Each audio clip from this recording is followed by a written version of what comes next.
예, 세 번째 과목 직업정보론입니다. 41번 직업정보 수집 시 2차 자료 유형을 모두 고른 것은 2차 자료가 있다는 것은 1차 자료가 있다는 뜻이죠. 1차 자료를 알면 쉽겠죠. 1차 자료는 직접 수집한 자료입니다. 직접 수집한.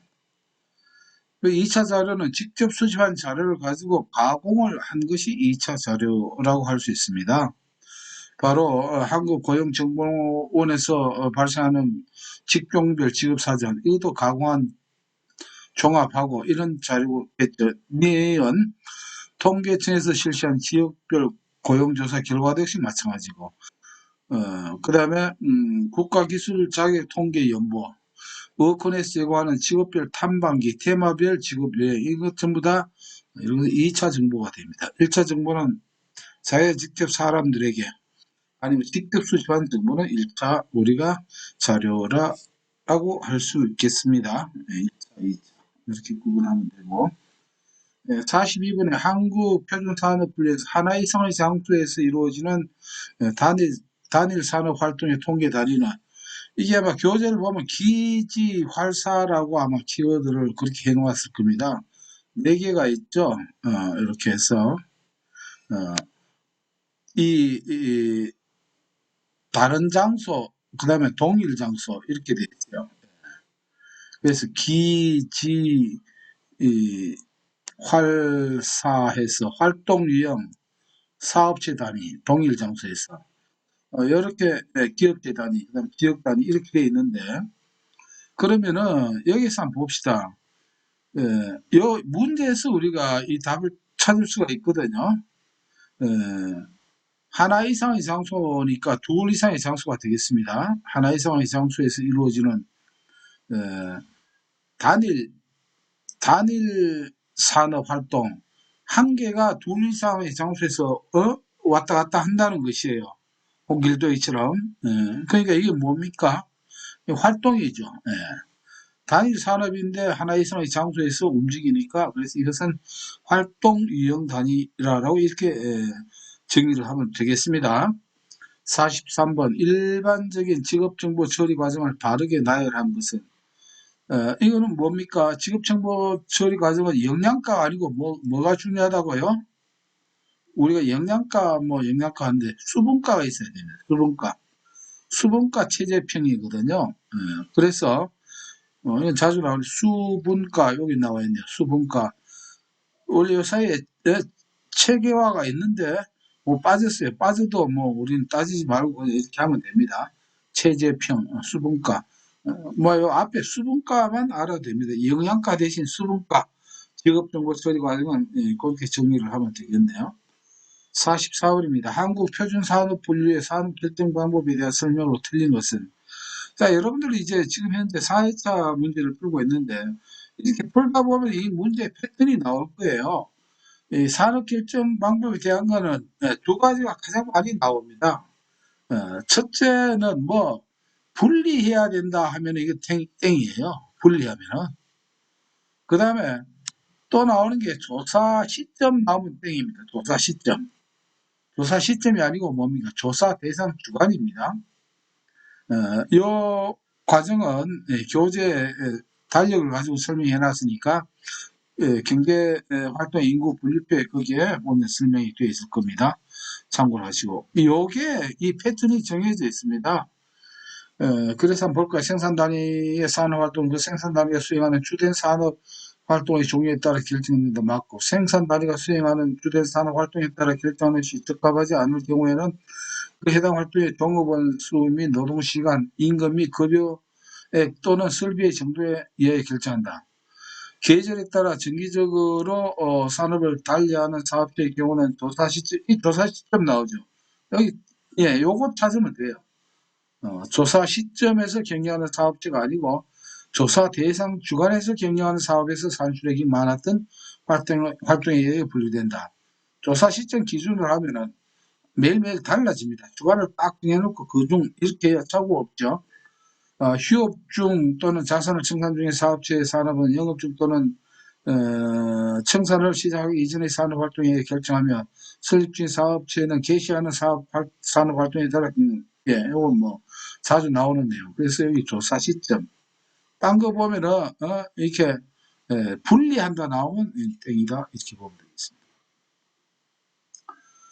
45번 국가기술 자격 기능장 등급의 응시 자격으로 틀린 것은 돼 있죠.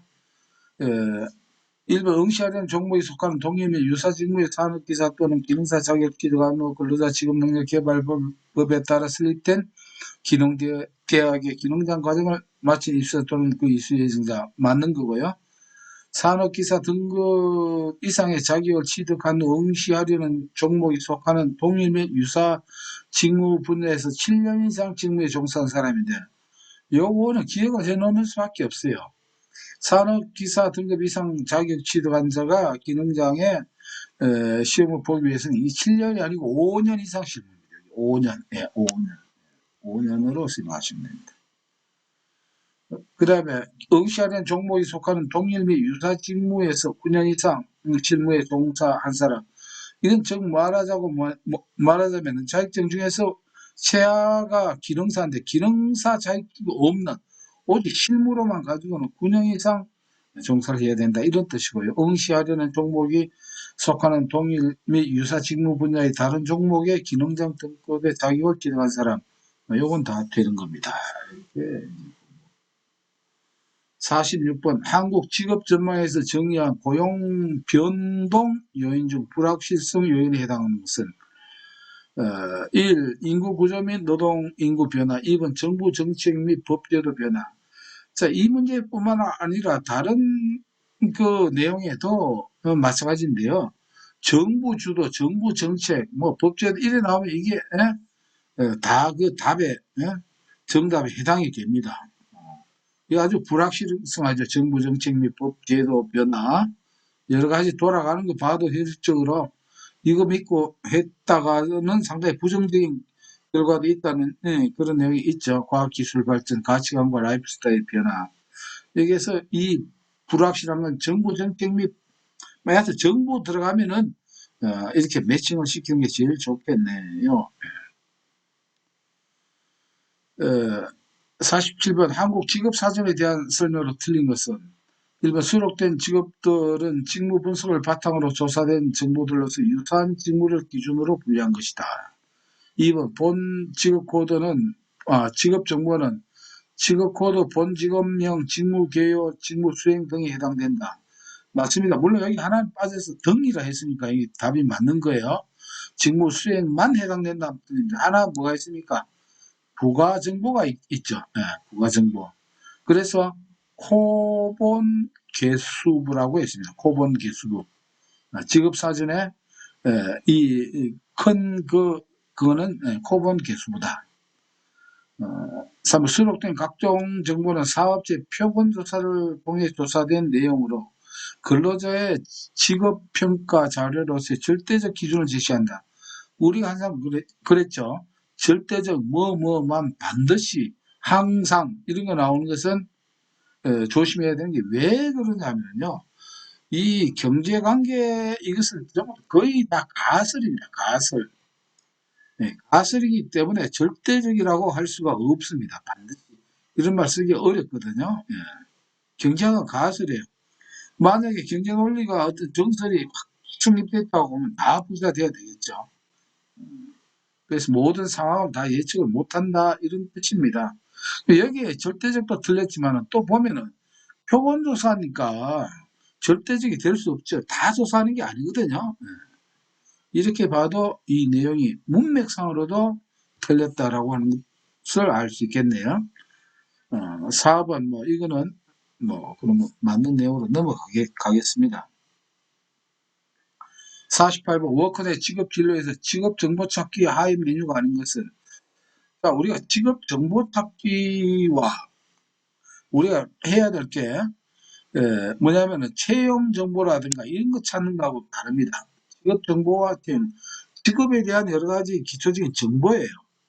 채용은 직접 뭡니까? 직원을 구인하는 이런 그 정보가 되거든요. 그러면은 봅시다. 직업 정보니까 신직업이 뭐고 창업 직종은 뭔가 이런 거 찾기, 업무 수행 능력별로 찾기나 통합 찾기, 지수, 흥미, 능력 능력이나 흥미에 따라서 어떤 그 직업 정보가 이런 건 다 나와 있습니다. 워크넷에. 그런데 직업별 찾기는 직업 정보를 아는데 이건 어디에 나와야 되면 채용 정보에 직업별이 나와야 되겠죠. 그러니까 이건 하위 메뉴가 되지 않는다. 이렇게 정리를 하겠습니다. 이해를 조금 하셔야 이 답안을 우리가 내 것으로 만들 수 있겠습니다. 49번 다음은 국가 기술 자격 종목을 모두 고른 것으로 되어 있습니다. 국가 기술 자격 종목 엄청나게 많습니다. 그건 못 외워요. 그럼 우리 시험에 나오는 것 중에 뭐가 있냐면 요거와 대입이 되는 게 국가 기술 자격증이 있고 국가 전문 자격이 있습니다. 국가 전문 자격. 국가 전문 자격 5개 알아놓으면 됩니다. 그 키워드가 공감주문사입니다. 공감주문사. 교재에도 이렇게 되어 있습니다. 즉 공인회계사, 그 다음에 감정사, 주택관리사, 문화재관리사, 사회복지사. 요거는 국가기술 자격 종목이 아니고 국가 전문 자격으로 이렇게 분류가 되어 있습니다. 그러면 공감주문사 들어가는 거 봅시다. 감정평가, 공감주문, 이거 나왔죠? 요건 아니라는 거예요. 그러면 기업 D껏 되겠네요. 기업 D껏. 이렇게 해서 찾으면 되겠습니다. 50번 국가기술 자격 종목 중 임산 가공기사, 임업 종묘기사, 산림기사가 공통으로 해당되는 직무 분야는 농림업인가 건설인가 안전관리인가 환경에너지인가 봅시다. 임산하는 게 임자 들어가 있네요. 임업 종사자, 임업 종묘기사, 산림기사 다 임자 들어갔으니까 농림업이 되겠다. 뭐 보너스와 같아라고 이렇게 보면 되겠습니다. 51번 민간 직업 정보의 일반적인 특성에 관한 설명을 옳은 것은 요거는 무시하시고 1번 특정한 목적에 맞게 해당 분야의 직종을 제한적으로 제시하는 경향이 있죠. 그렇죠. 민간 직업 정보는 어떤 요청에 의해서 하다 보니까 요청하는 그 목적 그리고 거기에 제한적이 되어 있습니다. 이번 특정 시기에 국한되지 않고 지속적으로 이건 아니죠. 이건 공공직업정보의 특징이죠. 특정 시기에 한정되어 있을 뿐만 아니라 지속적으로 하는 게 아니고 제한적으로 한시적으로 제공합니다. 무료로 제공하는 건 맞죠. 무료로 제공하는 거는 이거는 죄송합니다. 요 특정 시 요게 지금 옳은 걸 찾은 게 여기에 맞네요. 예. 그리고 또 뭐가 있습니까? 제한적으로 요것도 맞죠. 그렇죠. 옳은 걸 찾으니까. 그래서 이게 1, 2번이 다 맞는 겁니다. 무료는 아니죠. 민간은 먹고 살아야 되니까 유료입니다. 다른 정보에 미치는 영향이 크며 연관성이 높은 편은 아닙니다. 왜? 제한된 내용이기 때문에. 그래서 이게 오류가 된 겁니다. 저도 보니까 그랬네. 1번, 2번. 이렇게 우리가 한번 틀린 문제도 이렇게 도움이 될 게 있습니다. 50임 한국 표준 직업 분류에서 직업으로 보지 않는 활동을 모두 고른 것은 자 이것도 그래요. 이것도 키워드가 직업이 아닌 겁니다. 가수 도사님예 하고 이렇게 돼 있죠. 예. 이래서 직업으로 보지 않는 게 바로 이겁니다. 가사생활. 예. 그 다음에 뭡니까? 수용소나 수용소에 있는 거. 예. 속박된 거죠. 그 다음에 도박, 불법 반사회적 행위. 그 다음에 사회시설에 이것은 수용돼 있는 거. 범죄로 인해서 이거는 수형이고 범죄인들이 요거는 사회시설에 여기는 되는 거 이건 수용소죠. 수용소에 있으니까. 그러니까 임대업이라든가 그러니까 이런 거 하면 예적금을 하고 먹고 사는 사람 이런 거는 직업으로 보지 않습니다. 그러니까 쭉 보니까 가수 도사님이 다 있네요. 가수 도사 임예 이자 배도 이겁니다. 임대를 이런 거 가지고 그래서 요거는 다 직업으로 보지 않습니다. 그리고 모두 다 해당이 되겠네요. 53번 직업정보 제공과 관련된 인터넷 사이트 연결이 틀린 것은 훈련인가 HRD 우리가 다 아니까 자격정보는 QNES에 있죠. 시험 원서 낼 때도 여기서 다 하지 않습니까? 외국인 고용관리정보 EINet. 예, EINet은 한국고용정보원입니다. 아시겠죠? 예, 요게 틀렸습니다. 해외 취업정보 월드 잡. 그래서 EI는 한국고용정보원이다. 53번 한국직업사전의 부가직업정보에 대한 설명으로 옳은 것은 되어 있습니다. 정규교육. 이게 이제 부가직업정보사항이거든요. 직업사전에 해당 직업종사의 평균 학력이 아니거든요. 평균 학력 아니라고 그랬습니다. 네. 정규교육 수준을 나타낸다. 틀렸고 조사 연도, 해당 직업의 직무조사가 실시된 연도, 요거는 맞습니다. 여기에서는 직무조사가 실시된 연도가 맞는 내용이에요. 작업 강도, 해당 직업의 직무를 수행하는 데 필요한 육체적, 심리적, 정신적 힘의 강도. 예, 심리적, 정신적 힘의 강도, 이거는 측정하기 어렵죠. 그래서 이거는 또 틀렸네요. 유사명칭. 본 직업명과 기본적인 직무에 있어서 공통점이 있으나 직무의 범위 대상 등에 따라 나누어지는 직업이다. 자, 이게 말에 좀 어폐가 있으면 유사한 명칭도 하나로 묶어놓은 게 이 직업사전의 특징이거든요. 근데 그걸 또 대상 등에 나누어지면은 어떻게 분리가 되어버리잖아요. 예, 직업명은 다시 말하면 유사한 거를 하나로 묶어놓은 건데 이걸 다시 나누는 게 유사명칭이다. 예, 앞뒤가 맞지 않습니다. 그래서 이것도 틀렸죠. 그래서 1, 3, 4번이 틀렸고 조사 연도 이게 맞는 내용이 되겠네요. 55번에 직업정보 수집을 위한 스베이 조사에 관한 설명으로 틀리는 스베이 조사하는 거는 똑같은 질문을 여러 사람에게 이렇게 하는 거예요. 쉽게 말하면 일종 뭐 설문조사라든가 전화를 한다거나 똑같은 질문 이런 것을 스베이 조사라고 합니다. 1번 면접조사, 우편조사에 비해서 비언어적 행위의 관찰이 가능하다. 그렇게 왜 면접을 직접 대면을 해서 조사를 하니까. 일반적으로 전화조사는 면접조사에 비해 면접시간이 길다. 예, 한번 전화하는 게 빠를까요? 면접하는 게 빠를까요? 전화가 더 빠르죠.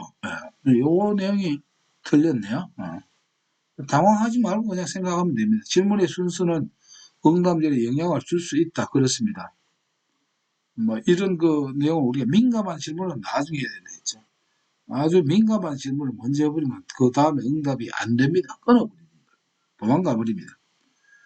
곤란한 질문은 더더욱 안 되겠죠. 4번 폐쇄형 질문의 응답은 상호 배타적이라 해야 된다. 그렇습니다.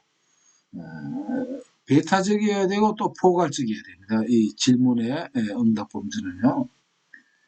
개방형 질문은 포괄적이어야 되고 폐쇄형 질문은 서로가 이렇게 다른 형태로 구분이 돼야 되는데 이거나 저거나 똑같은 이런 답을 요구하는 이런 거는 곤란하다.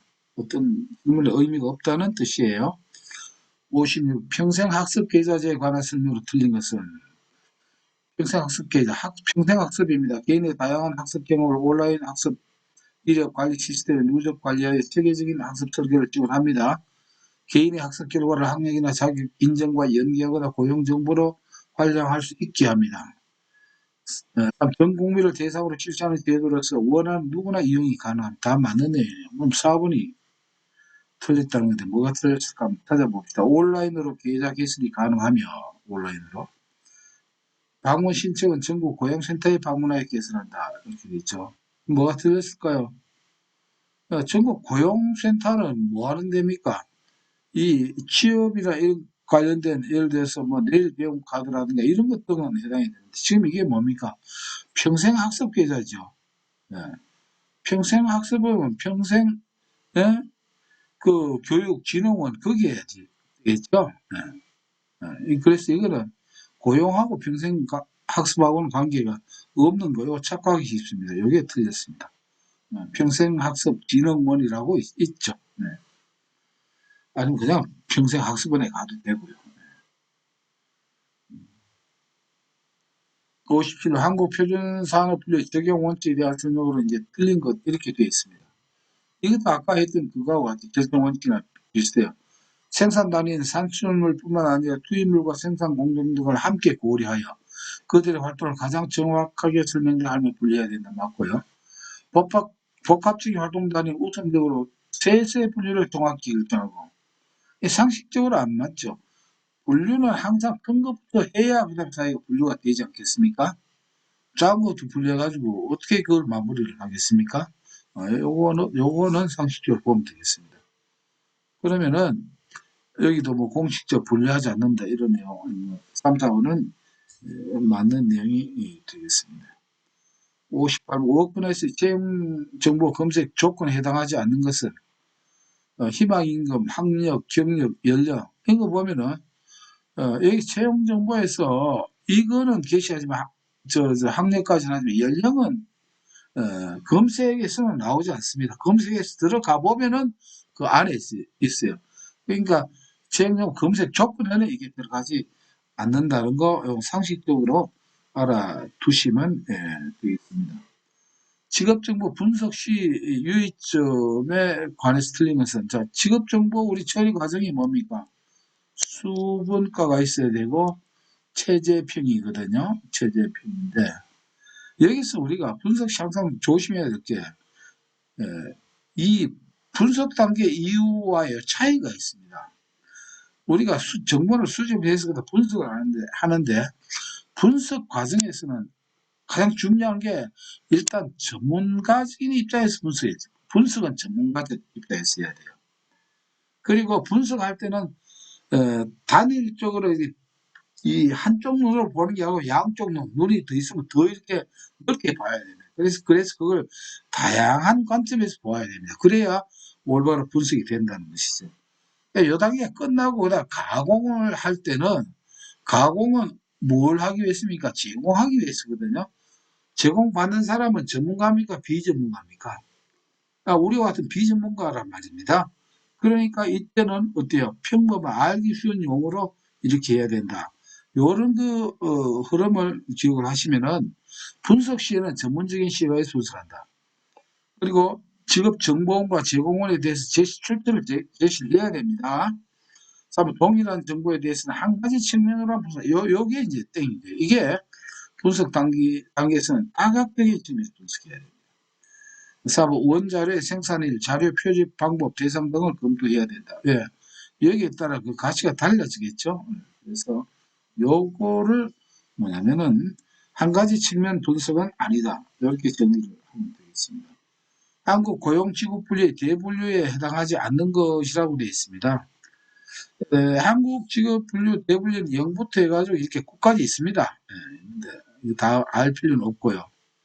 여기에 다 이게 분류가 다 들어가 있어. 이게 뭐 몇 번인지 몰라 좋습니다. 단지 군인은요, 대분류에 안 들어가 있습니다. 고용직업분류에서는.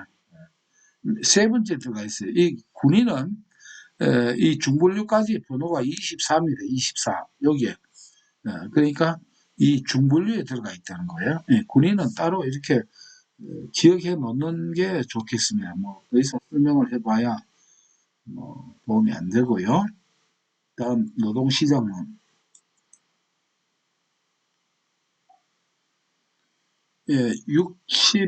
61번 문제를 보겠습니다.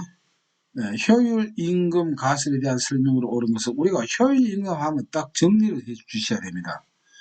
효율 임금은 뭐냐면 일단 무조건 고임금을 먼저 줍니다. 고임금이에요. 물론 무턱대고 고임금 주는 거예요. 고임금을 주어서 생산의 효율을 높이는 거예요. 고임금을 주어서. 이걸 아시면 됩니다. 그래야 이 네 가지 중에 우리가 혼돈을 하지 않고 집어낼 수 있거든요. 기업이 생산의 효율성을 달성하기 위해 적정임금 아니죠. 고임금이 나와야 돼요. 기업이 시장 임금보다 높은 임금, 고임금 나왔죠. 유지의 노동 생산성 증가를 도모한다.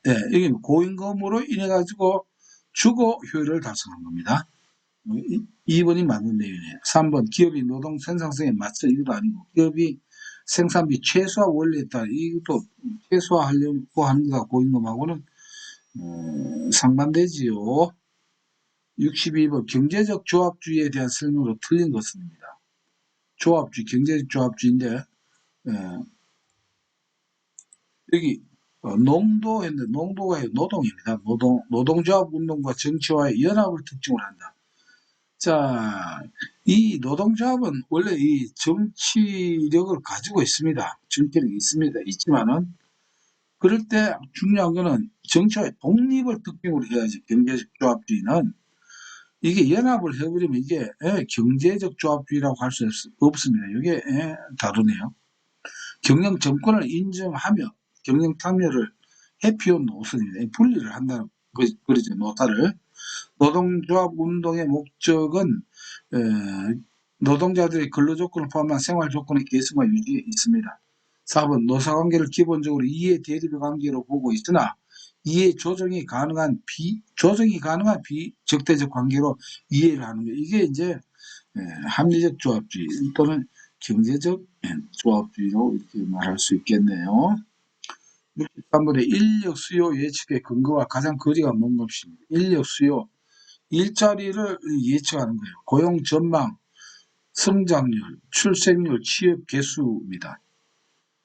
자, 이걸 볼 때 우리가 예측을 하는데 실상 전망, 성장률, 그다음 취업 개수, 쉽게 말하면 취업률 이런 거하고 관계가 있겠죠. 그 출생률 한번 볼까 이게. 자, 지금 출생했다. 원래 이 출생률이 고용수 일자리에 들어가기 위해서는 얼마 걸립니까? 뭐 대충 잡아서 한 20년 잡읍시다. 이 너무 멀죠. 20년 후의 거. 이게 거리가 먼 것은 출생률입니다. 20년 후의 거다. 아이고, 뭐 어떻게 될지 모르죠. 64번 다음 관로에 알맞는 것은 아담 스미스는 노동 조건의 차이, 소득 안정성의 차이, 직업 훈련 비용의 차이 등 각종 직업 상의 비금전적 불이익을 견딜 수 있게 필요한 정도의 임금 프리미엄을 아마 이거 교절 익힘보다는 이거 보면 임금 격차라고 하는 걸 알 수 있겠습니다. 임금 프리미엄을 이런 불이익을 임금으로 가지고 프리미엄이라고 해줍니다. 그러니까 어때 그런 불이익을 임금으로 균등시켜주기 때문에 이건 균등화 임금 격차라고 이렇게 이제 하죠. 균등화 임금 격차가 되겠습니다. 65번 불경기에 발생하는 부가 노동자 효과와 실망 실업 효과에 따라 실업률이 변한다. 다음 중 실업률에 미치는 효과의 방향성이 옳은 것은 이 깊이 몰라도 좋겠습니다. 근데 중요한 거는 여기 이 문제에 나와 있는 거예요. 다음 플러스 상승 효과 마이너스 감소 효과거든요. 부가니까 플러스겠어요, 마이너스겠어요? 플러스겠죠. 실망에는 뭐겠습니까? 마이너스. 이렇게 정리하면 이게 맞습니다. 딴 건 좀 엇박자로 놀거나 하나 이렇게 되고 있습니다. 그래서 부가는 플러스요. 실망이니까 마이너스다. 얼마나 간단합니까? 66번 문제입니다. 다음 중 최저임금제가 고용에 미치는 부정적 효과가 가장 큰 상황은 1번 노동 수요 곡선과 노동 공급 곡선이 모두 탄력적일 때 2번 노동 수요 곡선과 노동 공급 곡선이 모두 비탄력적일 때 노동 수요 곡선이 탄력적이고 노동 공급 곡선이 비탄력적일 때 4번 노동 수요 곡선이 비탄력적이고 노동 공급 곡선이 탄력적 무슨 말인지 모르겠죠. 모르는 게 당연합니다. 몰라도 걱정 안 해도 돼요. 자, 여기서 이제 두 가지를 한번 짚어보면 됩니다. 최저임금제 장점이 많죠. 근데 문제도 많이 나옵니다. 최저임금제 단점이 하나가 있어요. 실업률을 증가시킬까요? 증가시킵니다. 즉, 일자리가 줄어듭니다. 일자리가 줄어드는 게 이게 단점이에요. 일자리가 줄어들어요. 그 사례가 작년에 최저임금제를 8,720원으로 올려가지고 그렇게 사회 이슈화가 되지 않았습니다. 우리나라에서. 물론 올해는 또 올려서 9,160원으로 됐습니다만은 단점이 이 고용이 축소됩니다. 그 다음에 이제 탄력성이 뭐 이렇게 쭉 나오는데 뭐 하나는 뭐 비탄력이다, 탄력이다. 이 세부적인 내용은 교재에서 설명 내용을 참고를 하시고 여기서 알아야 될 것은 탄력적의 의미를 알아봅시다. 탄력적은요, 움직임이 변동폭이 크다는 거예요. 그러니까 움직임이 크니까 안정되어 있습니까? 불안합니까? 불안하죠. 불안합니다. 불안정합니다.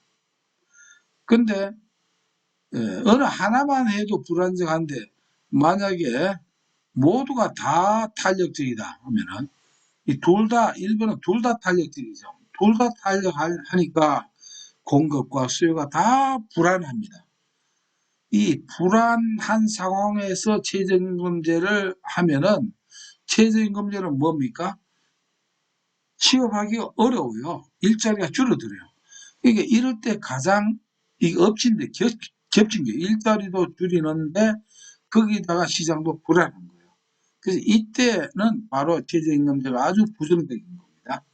왜? 최저임금제 때문에 기업에서 시장이 이렇게 불안한데 고용을 할 수가 없어요. 왜? 최저임금을 보상을 해줘야 되니까. 그러니까 더더욱 뭘 해야 되니까 고용 기피 현상이 일어날 수 있다. 이렇게 정리를 하는 게 깔끔할 것입니다.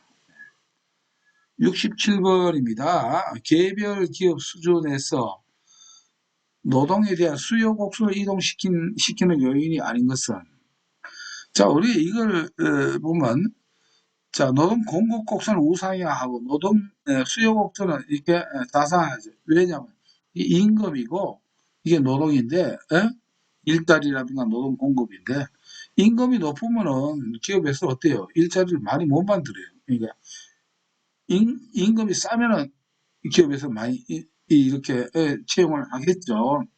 이렇게 이제 됩니다. 근데 이런 이게 물론 이게 곡선으로 돼 있고 이것도 마찬가지 곡선으로 어떤 형태로는 곡선으로 돼 있는데 여기서 이동은 두 가지가 있어요. 이 곡선 자체를 위에 있는 곡선 자체를 이렇게 옮기거나 아니면 이렇게 자체가 이동되는 경우가 있고요. 하나는 이 점선상에서 이동이 되는 게 있습니다. 요걸 구분해야 돼요.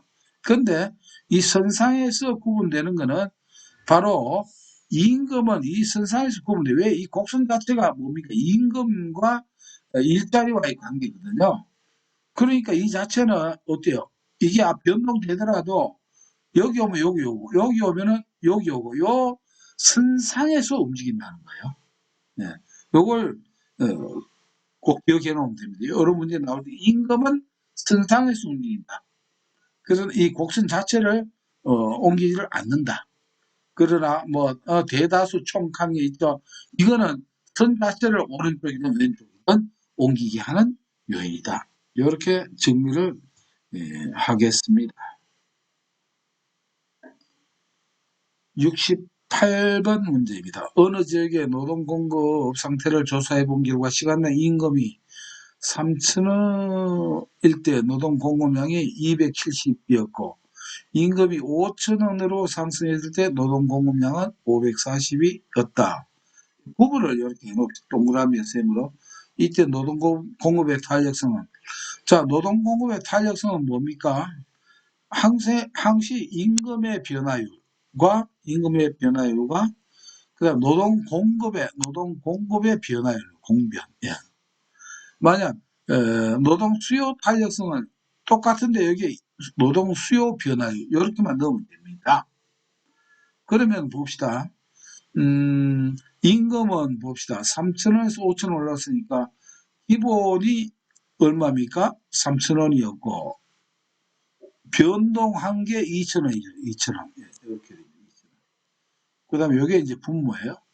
분자는 270원, 기본은 270원이었는데 270원인데 오른 게 변화된 게 540. 그러니까 어떻게 될까요? 270인데 얼마만큼 변했습니까? 270만큼 변하는 거. 270에 540, 270. 요건 1입니다. 요건 1이에요. 그럼 요걸 계산하면 됩니다. 1분의 1이라고 생각하면 어떻게 됩니까? 이, 밑에 있는 걸 이렇게 곱하면 요게 뭐가 됩니까? 분모가 되죠. 2가 되고. 요렇게 곱하면 요게 뭐가 됩니까? 1, 3은 분자가 되죠. 아무리 그래도 수학은 아이고, 이게 산수라고 생각하면 되지 않습니까? 그러면은 1.5 이렇게 나옵니다. 이렇게 뭐 간단하게 정리를 하겠습니다.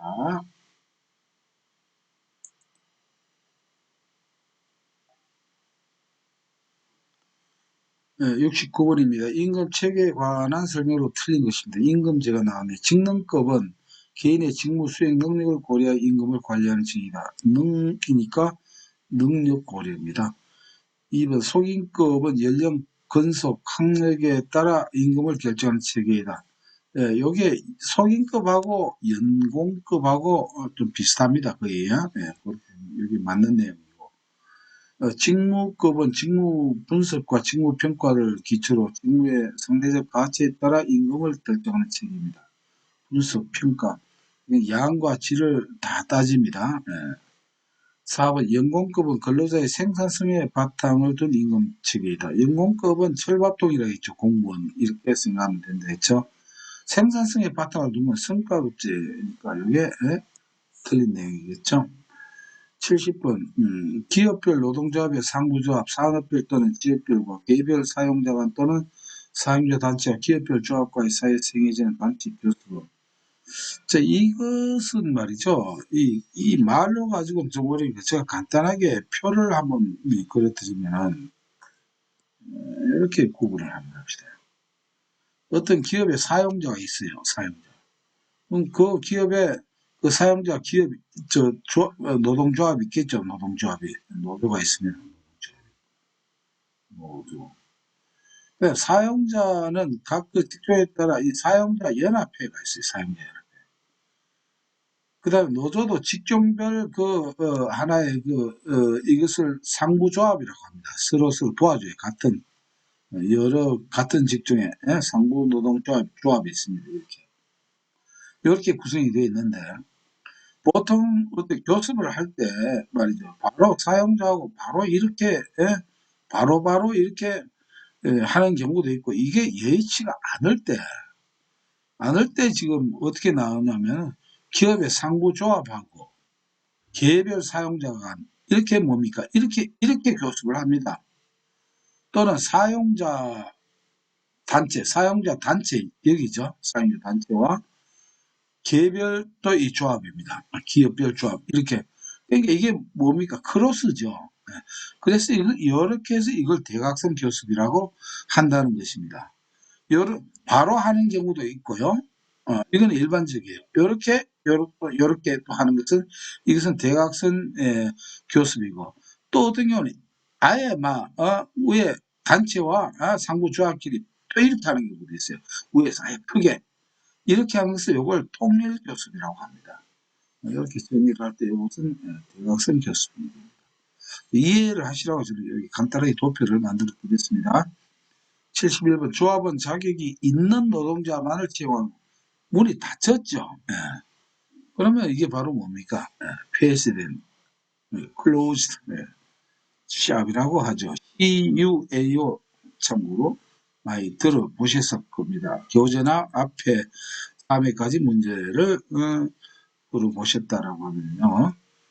72번 노동조합 조직 부분과 비조직 부분 간의 임금 격차를 축소시키는 효과를 바르게 나타내는 것을. 자, 요것도 물론 설명은 또 교재에 있습니다만 조직과 비조직 부분 간의 임금 격차를 축소시키죠. 잘한 일입니까? 못한 일입니까? 아주 잘한 일이죠. 이건 아주 위대한 일입니다. 임금 축소시키는 것은 위대한 일이다라고 해서 이게 위협 효과와 대기 실업 효과 이렇게 알면은 이게 축소시키는 하나의 효과입니다. 이게 무슨 뜻인가 하는 것은 교재를 봐주십시오. 왜냐면 문제 풀이하는데 너무 지루하면은 힘드실까 싶어가지고. 니은 띠거리니까 2번이 있네요. 임금 축소 위대하다. 위대한 일을 참 좋은 일을 했다. 위협 효과와 대기 실업 효과는 임금을 축소시켜준다. 73번에 다음 주 경제활동 참가에 영향을 주는 요인을 모두 고른 것은 여가에 대한 상대적 가치 1단계냐 아니면 정상적에 따라서 일하든지 말든지 영향을 주죠. 비근로소득이 발생하느냐 안 하느냐 공돈이 많이 생겼냐 안 생겼냐 일을 할까 말까 영향을 줍니다. 단시간 노동 기회가 있으면은 찬성이 아니냐 여기에 따라 줍니다. 그래서 모두 다 영향을 주는 요인이 되겠습니다. 74번입니다. A국의 취업자가 200만 명, 실업자가 10만 명, 비경제활동이 100만 명이라 할 때 A국의 경제활동 참가율입니다. 자, 우리 경제활동 참가율 하면 항상 뭐라고 했습니까? 우리가 도표를 그려야 됩니다. 도표는 경제활동 참가율 알려면은 그 위에 뭘 알아야 됩니까? 생산 가능 인구가 나와요. 생산 가능. 생산 가능 인구는 뭐로 나옵니까? 경제활동과 비경제활동 인구로 나눠집니다. 비경제활동 인구는 이걸로 끝인데 경제활동 인구는 취업자와 실업자로 나눠지겠죠. 요걸 알면은 이제 조각 퍼즐입니다. 실업자가 얼마입니까? 10만 명. 비경제활동 인구가 이게 얼마입니까? 이게 100만 명, 100만 명입니다. 그러면 그 전에 먼저 참 정리해야 될 게 있죠.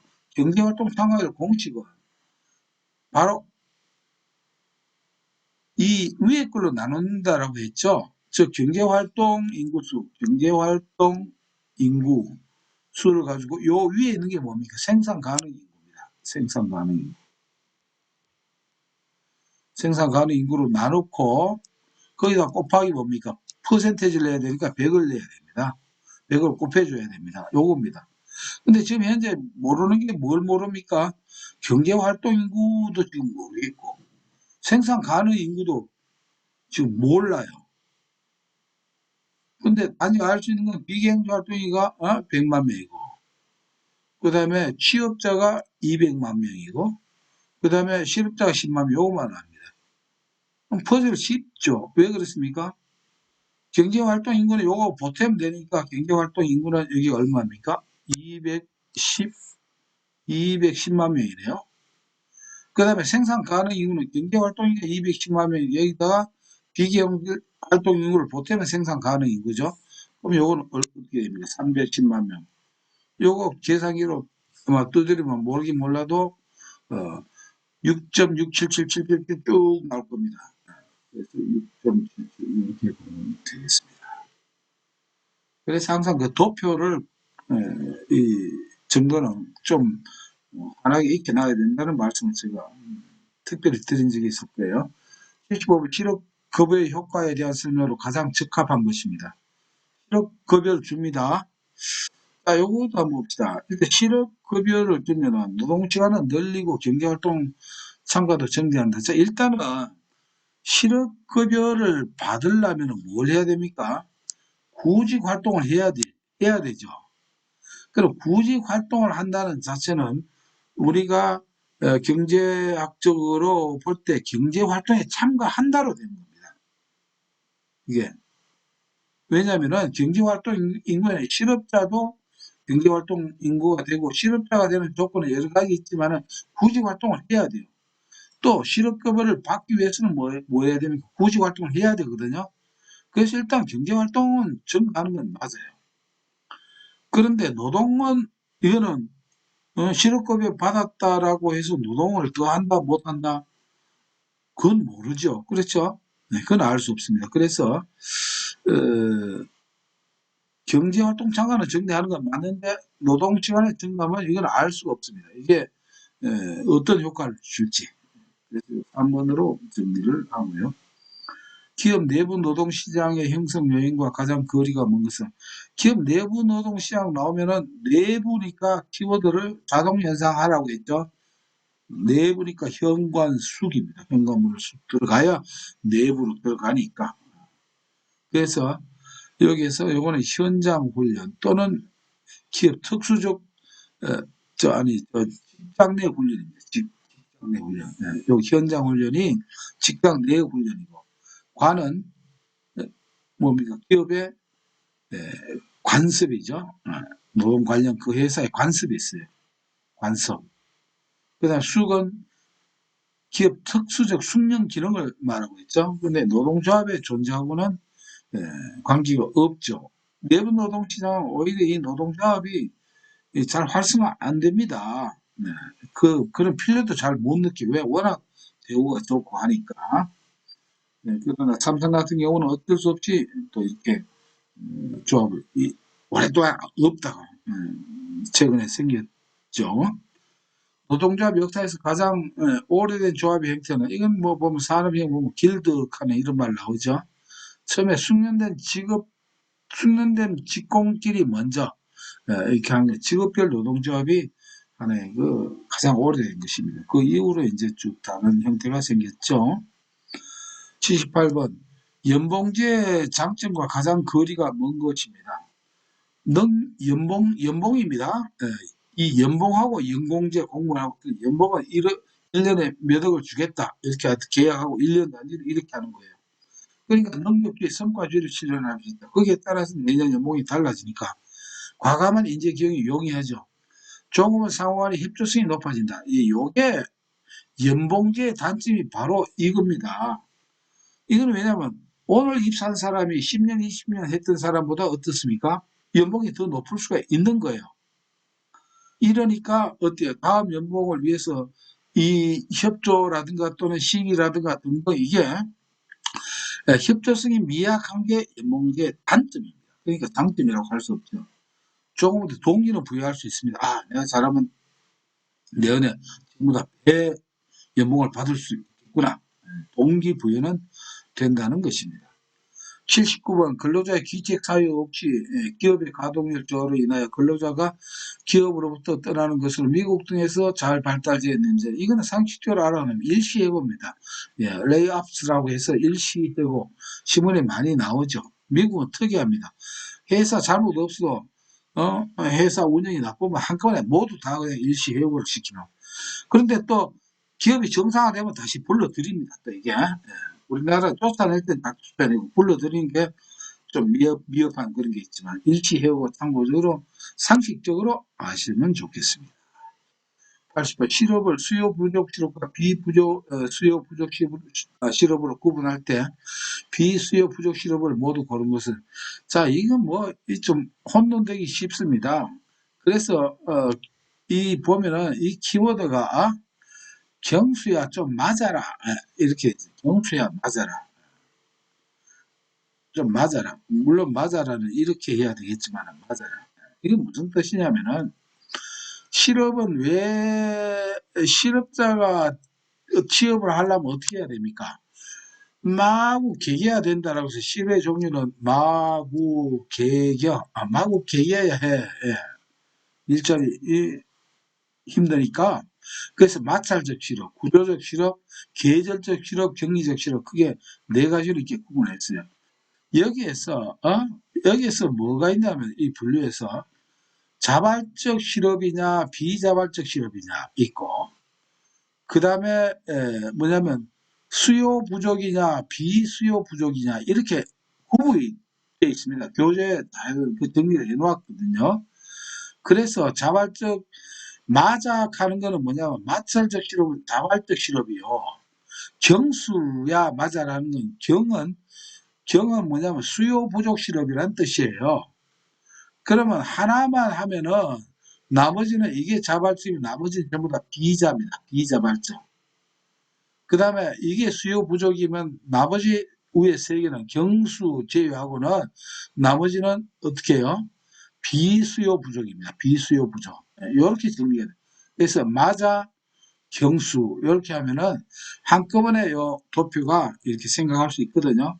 그래서 비수요 부족 실업이니까 수요 부족 실업은 경수뿐이죠. 경수 맞아요. 경수. 그러면 나머지 마찰 실업, 구조적 실업, 계절적 실업이 자 마찰적 실업, 계절 실업, 구조적 실업이 비수요 부족 실업이고 그러니까 니은 뒷글려 요거죠.